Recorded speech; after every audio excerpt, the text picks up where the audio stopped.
Here on the workbench today, we've got my Epiphone Lucille guitar. I love this thing. It's just so cool. There's something about that jet black finish and just the general look that I love so much. And I replaced the pickups with some Gibson burst buckers, so it sounds really great on top of looking really great. The only thing that I don't love about it are the inlays compared to my other guitars that have the real pearl inlays. I think this one, even though the inlays are kind of figured in a way, they really just look very dull compared to even the guitars that I've got with acrylic inlays. There's just something about these that I'm just not a big fan of. So I'm going to attempt to do something likely very stupid, and that's replace these inlays with real pearl ones. And I've measured, I've watched a whole bunch of videos online of how to do it, but I've never seen somebody post a video online about how to replace acrylic inlays and then we'll replace them with real pearl ones. So we're going to give it a shot here and try my best to document it along the way. Well, seeing that I'm not working with real pearl, I'm thinking that I can go with a bigger drill bit to start here because there's no real fear of chipping anything, although I don't know why I'd have that fear. If it was real pearl, I'm drilling it out anyway, the more I think about it. Oh boy, here goes nothing, because once I do this, there's no going back.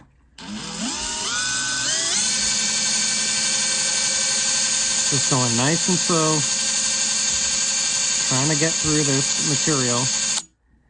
I've made a dent in it.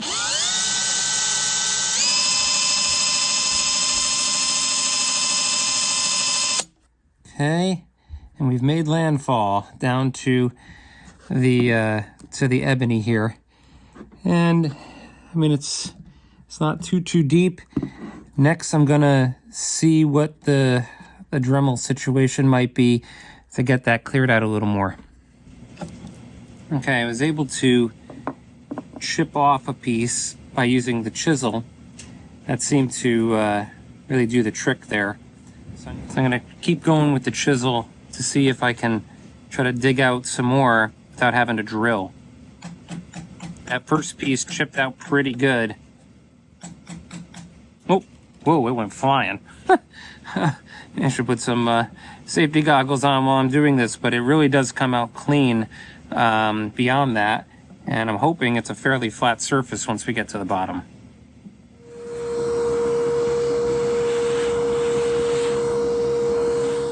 Okay, one inlay is out. This right here is I guess that's the wood, although it seems covered in something, but okay, so I thought that I had gotten the whole thing out, and I did get the pearl looking part out, but I think that this stuff here that's kind of sitting on top, this is some sort of epoxy that they put on. I was able to get the rest of it out, but even under here, this part is recessed and it's smooth, very smooth.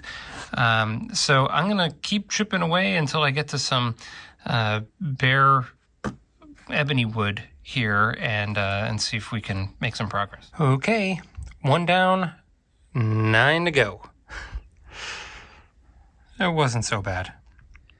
So this is the part of the project that I like to call the "oh God, what have I done" portion, where you have made a total mess and everything looks terrible, and it feels like the point of no return, and that you've just done something so wrong and that it will never be right. But I've decided to drill the pilot holes in all of them and then start chipping them out from there. So as a note, the one at the top over here is extremely difficult to get out, and I was really able to do it because I didn't want to get too close to the fretboard and cut into that, was to just drill holes individually like that across the whole inlay, so that you could really just kind of chip away at it from there with a small screwdriver or with the chisel or even with an even smaller screwdriver, and eventually got it out and got it pretty clean. Been doing okay on chip away, although I do see a little bit there that will need to be addressed. The router that I have, or the Dremel that I have, is just really not cutting it for this for me. It seems to be taking longer and just melting the plastic more than anything. So the drill seems to be the best way to go. Okay, so we've got our pearl in, and thankfully this came, I bought the pre-cut kind. Looks really great. A lot of nice color and movement. Definitely a lot better than what we had on here before. And now that the channels are all cleaned out, we need to get this radiused to the fretboard so that they'll sit in without the edges kind of sticking up. So what I'm going to do is I've already put this fence here attached to my workbench here, squared it up to the workbench. Then I'm going to measure on this radius block, a 12-inch radius to match the fretboard on the Epiphone.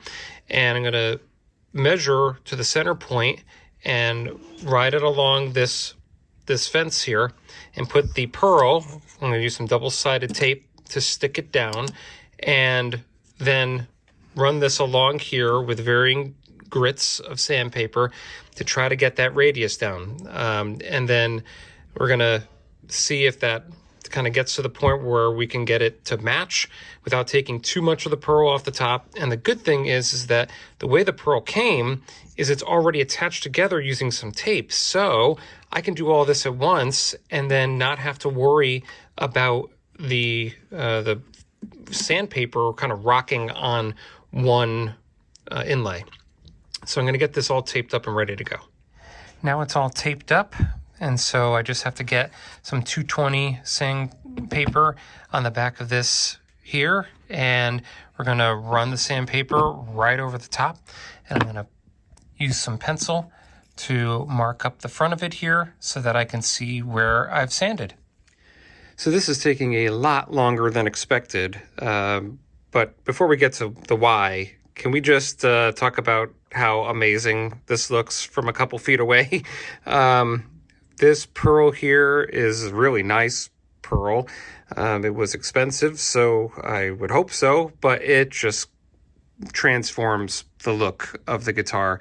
It is going to look a lot more high-end than it is, but the sweat equity that's put into this is significant. So why? It's the pearl, although it's cut to be the size for like a Gibson, it is just barely different. I mean, just the slightest bit. And sometimes it's a little bigger on the top and the bottom, sometimes a little bigger on the sides, sometimes a little, it's actually been bigger most of all. And I think that's better because then at least I can kind of fit it a little better. But the other thing too is that whatever epoxy that Epiphone used to get the frets in the first place, or excuse me, the inlays in the first place, is near impossible to cut out with any sort of ease or accuracy. I've been sharpening the chisel on an angle grinder and sandpaper, using different files and X-Acto knives to try to get things out, and other pieces of sandpaper, double-sided tape, whatever I can do. But I'm just dry fitting right now. I've got the first few all done, dry fit in there, and I've only got 4 more to do now. And once they're all dry fit, then I'm going to do the fish glue mixed with the black powder method. And then once we get them all glued in and cleaned up, then it's time to go back with some ebony dust and some super glue to fill in the chip out pieces that I did, and a couple of gaps here and there. So wish me luck. All right, so I've got the first 4 inlays in, and now I've got the 5th one here. I got the fish glue right there that I mixed with some of this Blendall powder to make it black and cover the whole inside there. And this part is kind of one part finesse and one part science. So we're going to try to fit this thing in the best way that I can. And then you have to kind of level it to make sure that it's level with the fretboard. And that's when things can get a little tricky. So I'm going to put this down and see if I can do it. Now that one is in, and we move on. All the inlays are now glued in. It's been about 24 hours since I've done that. And I mean, from back here, It looks really great. What an upgrade from what we had before. But up close, there are a few gaps and things that I need to fill in where the inlays were just the slightest bit different. It's so funny that some of them are exactly the right size and some of them were very different. Like, for instance, down here, the one that came with this one originally was much, I guess, shorter in terms of this way, and wider. The original one was. This one is taller and skinnier by just the slightest bit. But all the rest, like this one here, though, was perfect. So you just don't really know until you kind of get in there. And now I need to fill in some of these gaps. And the way we're going to do that is we're going to take some of this ebony wood veneer that I had gotten a while back for a headstock veneer, and I'm going to try to stick with the darker parts here, but if not, I can always stain this with some Sharpie before we sand everything down. But I'm going to file off some of this here to make some ebony wood filings, and then we'll load them into each of those cracks. You know when they say the darkest hour is just before dawn? Well, this would be the darkest hour. I did the super glue trick here with the wood dust, and the super glue, although it's the thinner kind, is not as thin as the expensive kind from StewMac, so noted there. And the wick tip that I could have gotten from the StewMac one would have definitely helped on some of the cleanup, but it's not impossible. I was able to go through with some 220 sandpaper here and really kind of clean them up. They're very smooth now, and you feel no gaps or humps or anything like that. And so that feels good, but now I've got quite a bit more to go here, so let's get to it. And there you have it, the completed fretboard with the new pearl inlays that are all shining nicely. This is very harsh lighting, and some of the kind of deeper scratches in the fretboard itself are kind of coming through, but you don't really see them in person.